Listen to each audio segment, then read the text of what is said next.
What's up, homies? First, I just want to apologize for the title.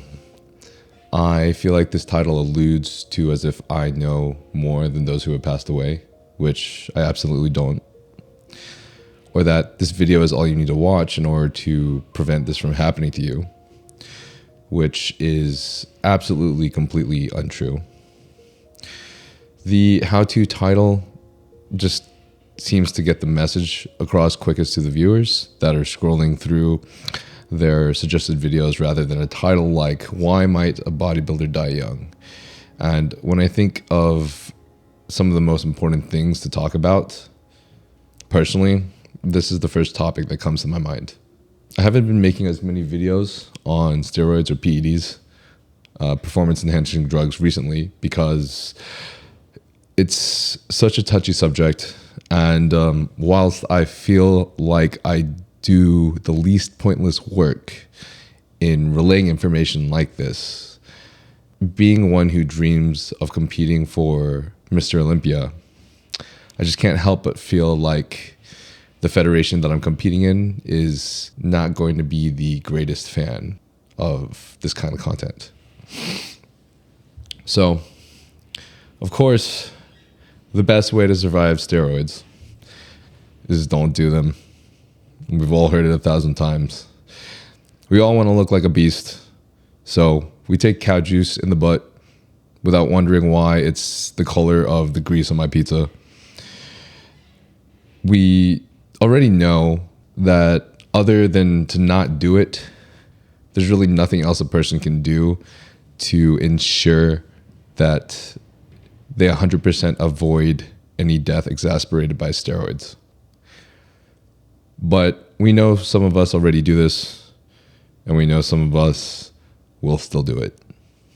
The only thing that leaves left is harm reduction. Literally anything it takes to reduce the chance of harm from steroids. So I split this up into 7 steps just to make it a little bit easier to digest. So the first step, DNA or genetic testing for medical predispositions. Genetic predisposition is likely the greatest determination of our health if we were to hypothetically commit ourselves to the dark side. Anakin probably would have been just a crybaby if he didn't have the Skywalker gene. And it's likely a smart idea to be conscious of what we're prone to, because studies find that steroids have a domino effect on genes. And some of the best tests, I think, for these genetic tests include the Toolbox Genomics, Let's Get Checked, and Nebula Genomics. And it's just a saliva test, so super quick, easy, get it shipped to you, and normally just a one-time payment.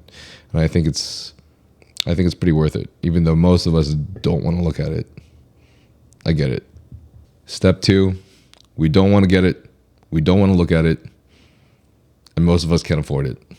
It's blood work. So it would be a worthy investment to have a doctor in addition to an HRT clinic, not just an advisor from an HRT clinic monitoring these markers with you. Here's a list of the things that I think are valuable to get. We don't always have to have all of them, but blood work is expensive, but bodybuilding is too. So first, I'm just going to list them all. CBC with platelet. This includes RBC, which is your red blood cell count, your WBC, your white blood cell, your hematocrit, your hemoglobin, etc. Then the comprehensive metabolic panel, which includes your BUN, your EGFR, electrolytes, AST, ALT, your lipid panel with cholesterol and HDL ratio. You want to increase your HDL and you want to decrease your LDL. Your FSH and LH, these are going to be low if you're on and have been for a while. And if so, you probably won't really need these, but they're normally just part of your standard bloods. So these will change if you decide to hop off and do like an HCG and clomiphene treatment to revive your nuts and you've been off for a while. But other than that, if you're going to be running or you're on TRT, it's not very necessary, if at all. And then test and free test and estriadol, your standards. PSA total, which includes the prostate-specific hemoglobin A1C, T3, T4, TSH, DHEA sulfate. These are your thyroid, T3, T4, TSH is a thyroid stimulating hormone. IGF-1 levels, is related to growth hormone. That's your insulin-like growth factor. Your C-reactive protein, which is for risk of cardiovascular event. Your apolipoprotein A and your apolipoprotein B, which is apo little a and apo B. You've probably heard this from maybe More Plates, More Dates talking about this. He talks about this all the time. And then these two are options. I think they're good options to have, but not everybody gets tested for them. I don't think, I think I know of some HRT clinics that don't test for them, but my doctor actually requested this, and I've heard of this been taken before as well in other situations. LDH, some don't test for this, but it does indicate whether the patient may have some type of tissue damage from injury, such as a disease such as kidney disease, liver disease, or lung disease. And then GGT, which is used to detect diseases of the liver or bile ducts. I just think it's always important to get your things checked. Of course, the more you add on to it, the more things you add onto your whole program, the more expensive that the program is probably going to be. So this all comes down to you, yourself, and what you think is worth it for you. But I mean, as long as you're aware of these as options, then I think that's a good thing. And then estriadol, a lot of you guys know this as estrogen. It's E2. Some feel better with low E, some feel better with high E. It's just like PEDs, just like bodybuilding, everything. There is a huge variance per person. That's why it's really hard to compare numbers. But no matter what some say about maintaining a test to estrogen ratio, we don't want your estriadol to be that far out of range. So too high and too low estriadol both have their own long-term health consequences. Never mind the immediate shitty symptoms that you're going to feel. AIs, which some of you guys probably already know of, which is aromatase inhibitors. These are used to help elevated estrogen in range. And so going deeper into this is probably going to be a whole nother video, but essentially your estrogen's too high, you take a little bit of AIs, and then it'll help bring your estrogen back down into range. But these do tend to affect your cholesterol. So it's not, I wouldn't consider AIs something that you can just, is a good idea to just jump on without considering the possible side effects it might have itself. And then I had a convo with More Plates, More Dates, and he recommended ideally that ApoB be no higher than 60 to 70 milligrams per deciliter, which was actually honestly kind of a shock to me, because I would have supposed that as a bodybuilder you could be a little bit higher, especially since the reference range on the blood markers tests normally have a higher limit of like around 90. But he drew this from a clip with Peter Attia, and I'll link this right here. But Peter Attia stated around 2 minutes and 15 seconds his little recommendations for ApoB. And he actually said something that shocked the shit out of me. Peter Attia actually suggested that if you're in your 20s, he suggests aggressive, I don't know what the correct word is, but essentially aggressive decreasing of your ApoB to levels of around 20 to 30 in your 20s, which is, I'd say it's probably near impossible if you're running steroids or PEDs. But if you want to make sure that you have absolutely no risk of cardiovascular events in the future, such as a heart attack, then that's what you want to do. So I did also speak with some other experts and a doctor that's experienced with a lot of other bodybuilders, and I don't think you should take this to heart, but they did explain that it's not uncommon to see bodybuilders, competitive pro bodybuilders, sitting at around maybe 100 to 130 milligrams per deciliter of their ApoB. However, that doesn't mean that it's not a bad idea, and it's a good idea to do anything in their power, lifestyle factors and medications alike, to reduce it. I'd love to go deeper into each marker, but there's like so much to talk about. It would be a whole video on its own. So I brought in Gentry Manley, who's the Senior Director of Patient Services at Transcend, to help discuss these markers with me. Phase 3 is food. The nutrition that you choose to use throughout your use of steroids is a major determinant on what will happen to you and your heart. So most of us have been there. We all know the diet: chocolate milk, cereal, donuts, Five Guys, mass gainer. I think he is an absolute epic dude, and I support him highly. I feel like I relate to a lot of what he says and have been in his position, especially at his age. And he's an absolute desecrator to our egos. But it's just the first example that I think comes to most of our minds at this time of age.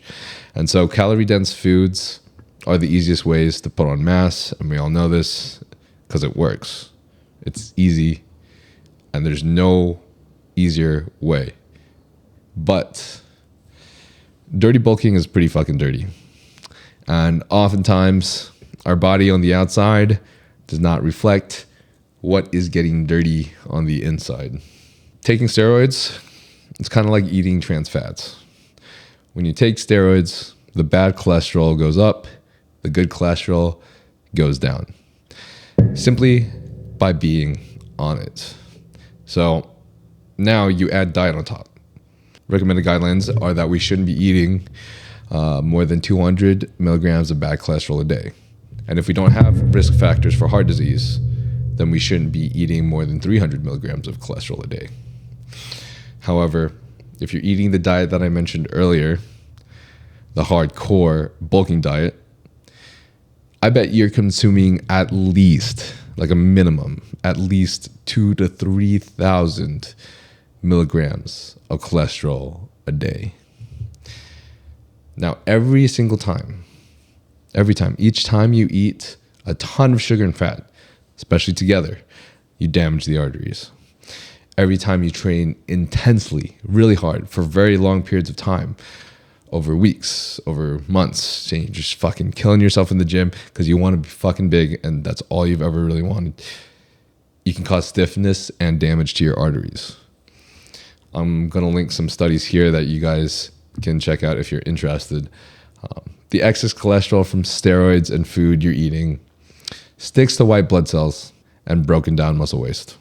That thick gunk sticks to the damage on your arterial wall. And this creates plaque. So imagine, you're taking steroids, you're 18 years old, you're 20 years old, 25, you're 30, you're 45 years old. Every year you feel literally just fine.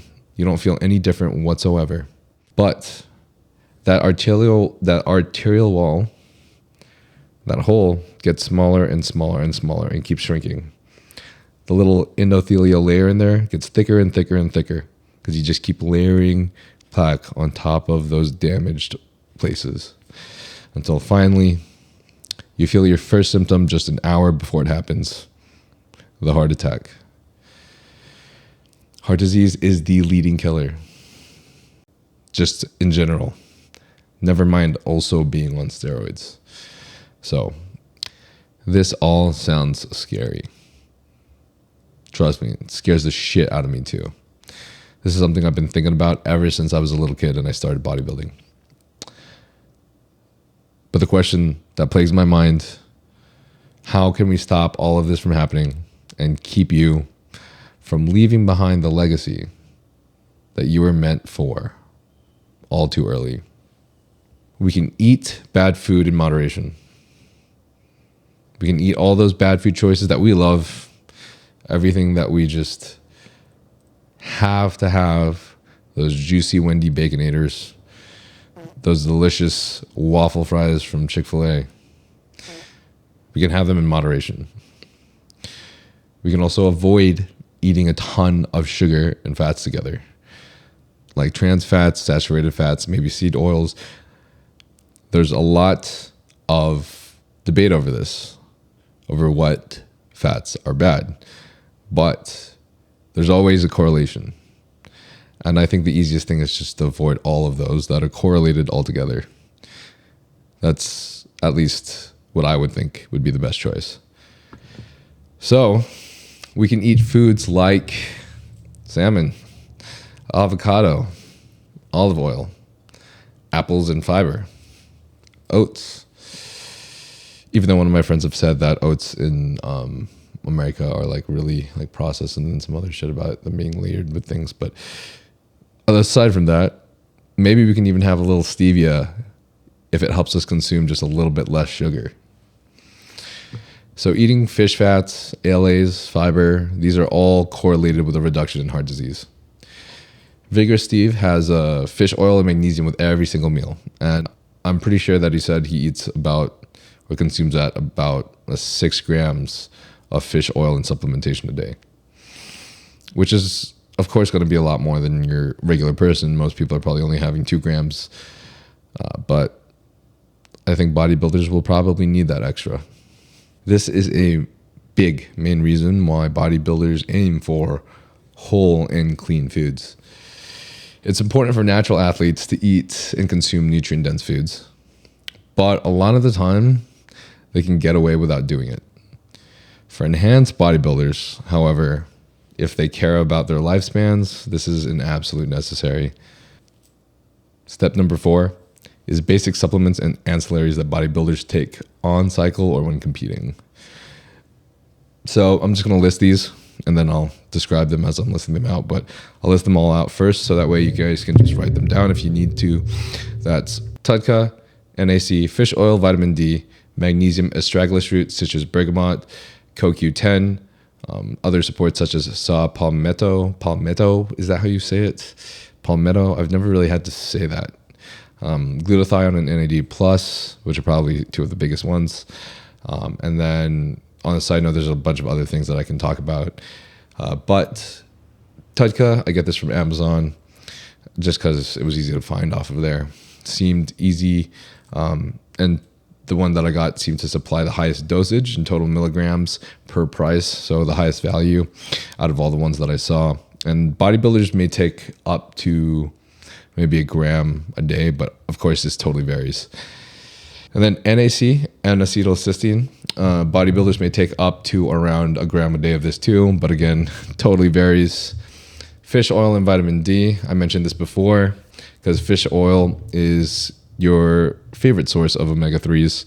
And I take all of these from Huge Supplements because they both have a fish oil and a vitamin D in their elements line. Transcend also has a high EPA/DHA vitamin D compounded with fish oil, but normally you can take up to like maybe 6,000 IUs a day. But the thing about vitamin D, who was it that said this? Andrew Huberman and Rhonda Patrick who said this, but essentially that it varies a lot per person how much vitamin D you need a day. And the best way for you to really know is just to titrate up. Say you don't consume any vitamin D and you're starting to feel some symptoms, just titrate up to the point where you don't feel those symptoms anymore, and that's probably a good dose of vitamin D. Then astragalus root, this is for the kidney. I think bodybuilders take around 500 milligrams a day. That's just a standard dose. Huge Subs has this as well, but of course the amount or the dose that bodybuilders will take will totally vary. Citrus bergamot, the standard dose for that, which is for cholesterol, is also about 500 milligrams a day. Back then, like years ago, it used to be red yeast rice that people got excited about when it came to monitoring, or I guess monitoring cholesterol. But now citrus bergamot is kind of like the new goodie that people want to take for cholesterol. I think red yeast rice is still effective, but citrus bergamot has definitely outshone it. And Huge Supplements also has this in their elements line as well. That's where I take it. You can take it and get it from honestly anywhere though, because astragalus is just a root. Citrus bergamot, these are all over-the-counter supplements. You could probably get them on Amazon as well. You definitely can get them on Amazon as well. CoQ10, especially necessary if you're taking a statin, or if you're taking, say, red yeast rice, which kind of acts as a statin. Huge Supplements has CoQ10, and I'm sure there's other supplement companies that likely have CoQ10 as well. By the way, if you're interested in these supplements, or you need to find these supplements, I'll throw down links in the description of where I found each of these. whether or not they're from Huge or Amazon or wherever. And then supports such as saw palmetto. This is a supplement bodybuilders take for their prostate.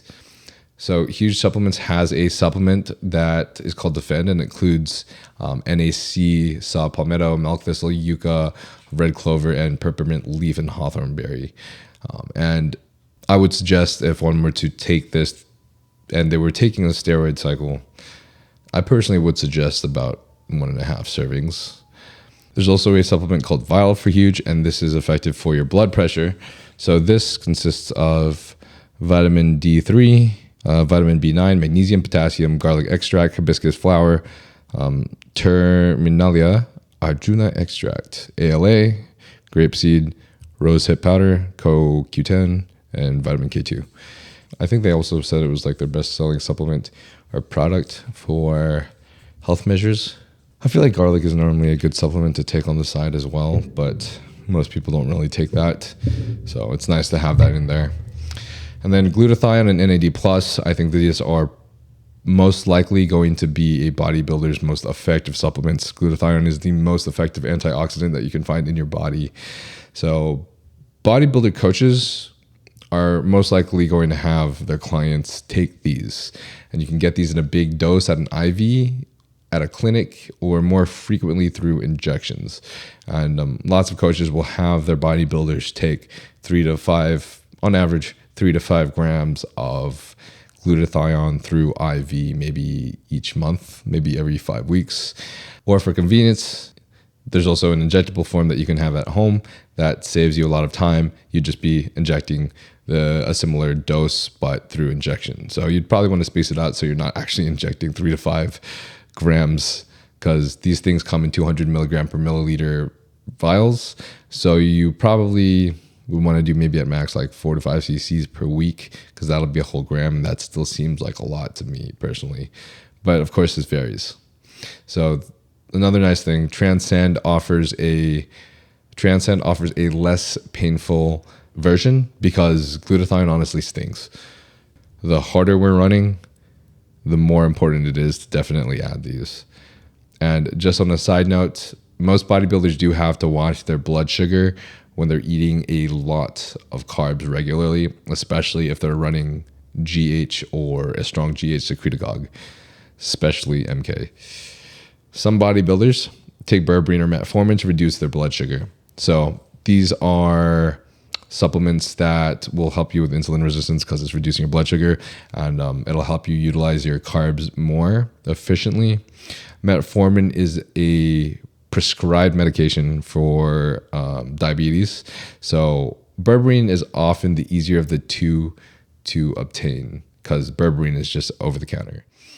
A supplement called Utilize, and this has a very high dose of berberine. I think it's 1.5 grams, and it has some extract and a host of other ingredients.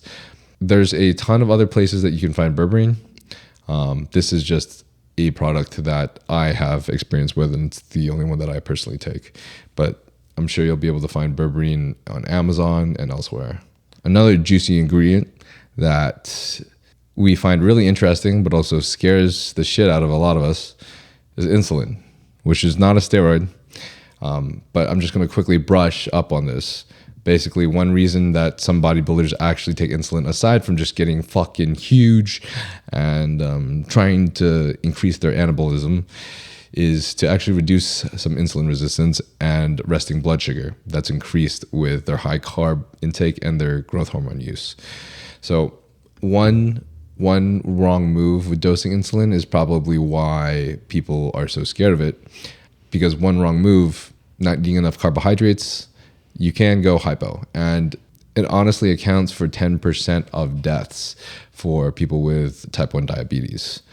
So if you guys have ever heard of the dead in bed syndrome, this is basically an occurrence where you find someone just dead in bed and we don't know why it happened.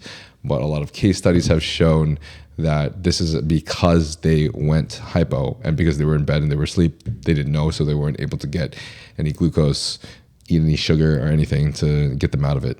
The next ones that aren't necessary at all, but turmeric, which is a nice anti-inflammatory. It does also decrease your DHT. So some people like Andrew Huberman tend to feel weird when they take turmeric because it decreases their DHT too much. But if you're someone on steroids, I don't think this is going to be as much of a problem for you. If you're running high levels of test, you're probably going to have high levels of DHT. This also varies per person, so it totally depends on who you are, so don't just take that for granted, especially if you're taking something such as finasteride or dutasteride that potentially could decrease your DHT more than you would have expected, since people normally just assume that it's purely a topical isn't going to be very systematic. But turmeric is a nice option, and then P5P also is another nice option to have on hand in case that you are prone to increased in hyperlactin. It's just a nice little over-the-counter supplement without having to take something like Caber. And I don't think this is normally an issue for most people, but it would be an issue. It could be a potential issue if you are running something like Deca or Tren. Benji, thanks for listening to the podcast. Just want to say it's been one whole year since I started the podcast, and it couldn't have gone this far without you guys. If this video has helped you, then if you'd like to support the podcast and keep it going, then you can do so by using code NILE for a discount, 15% discount off all the Young LA clothes that I wear. And they're going to have a drop this October 24th, as well as a new jacket drop October 27th, which is this jacket. This is a really crappy way to show you guys this. But that is going to drop October 27th, and all the drops are at 12 p.m. PST. And an easy way to stay up to date with all of Young LA's announcements and when they're dropping things is by just following the Instagram page. And then there's also going to be a big ass Black Friday drop on around Black Friday, which is going to be around November 24th. And you can also use code NILE for a discount off of any huge supplement products too. And that'll also help support the podcast. Thanks, homies. So, medications. The medications, if needed, you don't always need these medications. It depends on how hard you're going, etc. You know, are you a pro competitive bodybuilder who is 250 pounds and you're years on and you're older? Or are you someone that's just started? Either way, I think it's good for you to know that these are options and potentially something that you should take. So the medications, if needed, more plates and more dates, more plates and more dates, more plates, more delts, and Vigorous Steve have mentioned this quite a few times. But ARBs, which are angiotensin receptor blockers, ezetimibe, which reduces LDL by 15 to 20% or 15 to 22%. It's essentially it's not as effective as statins, or it hasn't been shown to be, but it's also shown to have less side effects. So people tend to like to take this as a just in case. And then statins or baby statins, these reduce your cholesterol. And then finally a beta blocker, which is going to show, slow, and potentially reverse heart remodeling. So not all bodybuilders take all of this. Each one normally depends on what a person is genetically prone to and honestly how hard they're going and pushing it. But it's likely most probable that an open bodybuilder is probably going to be taking these. I mean, open bodybuilder isn't like a pro open bodybuilder that's been like doing this shit for a long time and just fucking massive and, you know, he's older. That stuff gets a little bit dangerous. You know, you start walking a very like thin line there. So I'm sure that they'd probably be taking these medications. And then step 5, regularly check your blood sugar, your blood pressure, and your blood glucose, which is your blood sugar.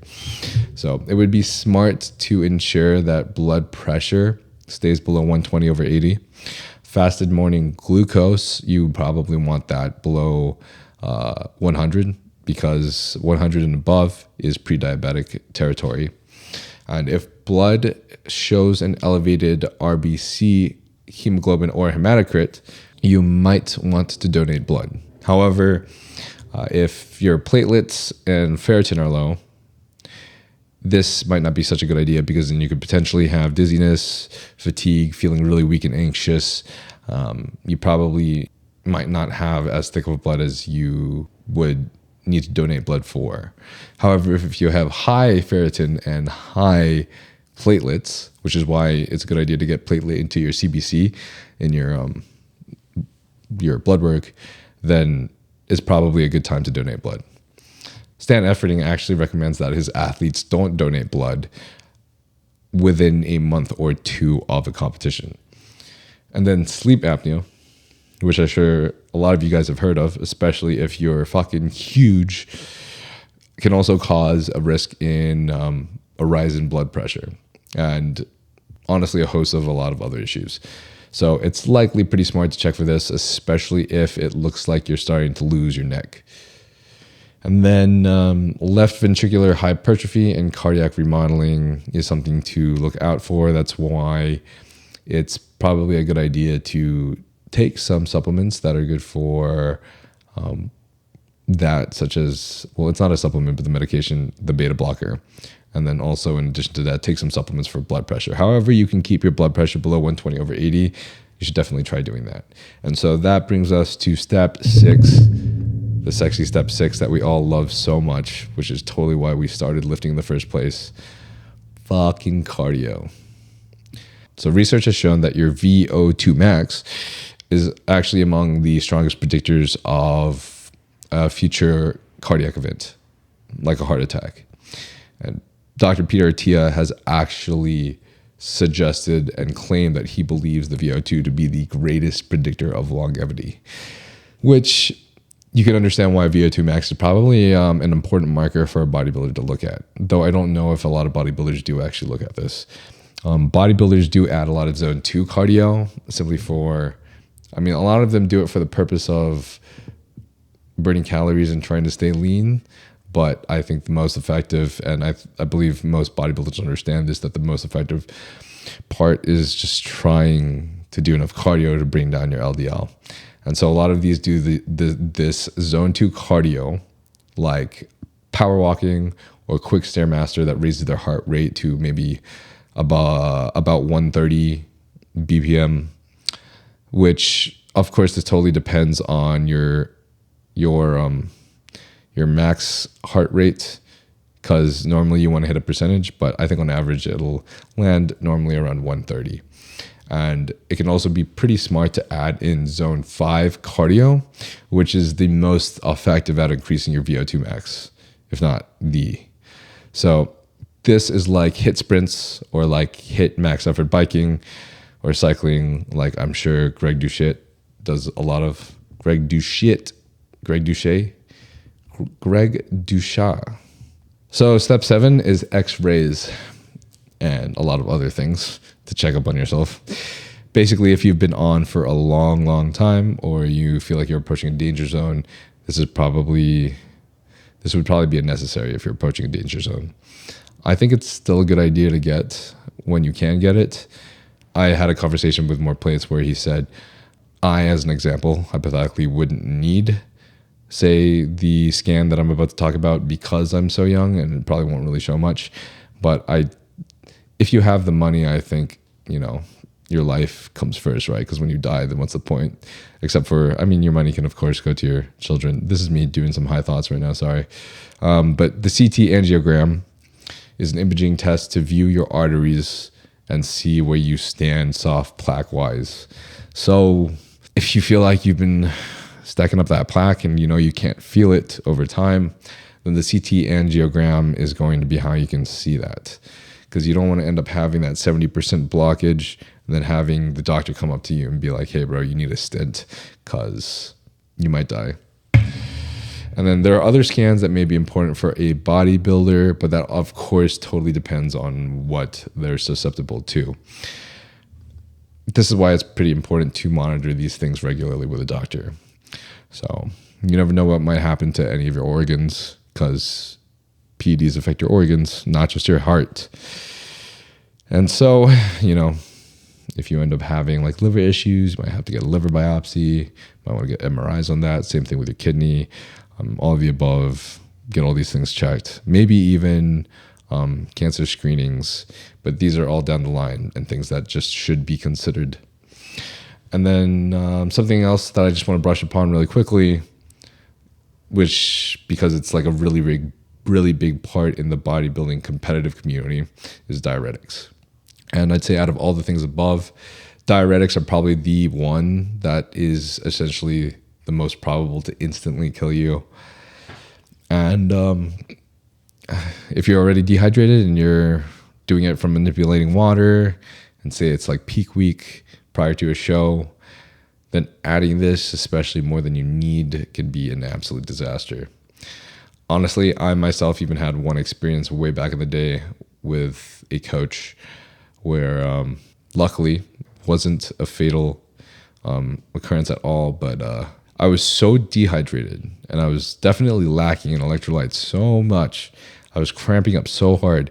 My poop was rock hard, bro. My poop was rock hard, and that shit was huge, and it just kept stacking up in there to the point where I remember sitting on the toilet, like calling my coach, like panicking, like, what do I do? What do I do? He's just like, take these supplements, take potassium, magnesium, and then sip on a little water. I thought my entire ass was just going to explode. There's way worse disasters than that when it comes to diuretics. That was just my only example for myself. Anyways, this just covers the general ballpark. There's always more a person can do to be proactive about their health. And a lot of these I didn't even cover in the video. So even after all of this, it still doesn't ensure that a person can survive using steroids. I mean, I feel like a lot of what we do these days does have a level of fatality risk. Even something as simple as driving a car or going on a plane. But performance-enhancing drugs, especially steroids on the level of bodybuilders, increases that risk a lot. So this is why a lot of the game that hardcore bodybuilding adds on top of natural bodybuilding is harm reduction. So some of this stuff that I talked about in the video can be found on Amazon. Some of this stuff can be found from Huge Supplements or Transcend. I've linked these all below in the description. I didn't even talk about other things that you can take from Transcend, such as BPC or TB500 for recovery, but these aren't things that are necessary for bodybuilders to take, which is why I didn't mention it. Like, you don't need BPC not to die. It's just a nice thing to take if you have an injury and you would like to heal up quick or quicker. And you can get this from an HRT clinic. I don't think it's a good idea to get any HRT medication or honestly any steroid over the internet or from UGL. So I've linked all of these things below in the description. And then if there's anything that I didn't cover that you guys would like to address, please do. Please do. I'm always willing to know more, and I hardly know anything. So I love you guys so much. Please stay safe. I really want us to all make it. This is literally like the funnest sport in my opinion. I love this sport so much. So I would love it if it continued and didn't have such a terrible, bad connotation that it does have these days. Let's just all get fucking jacked. Love you guys. Young LA, discount code Nile, 15%.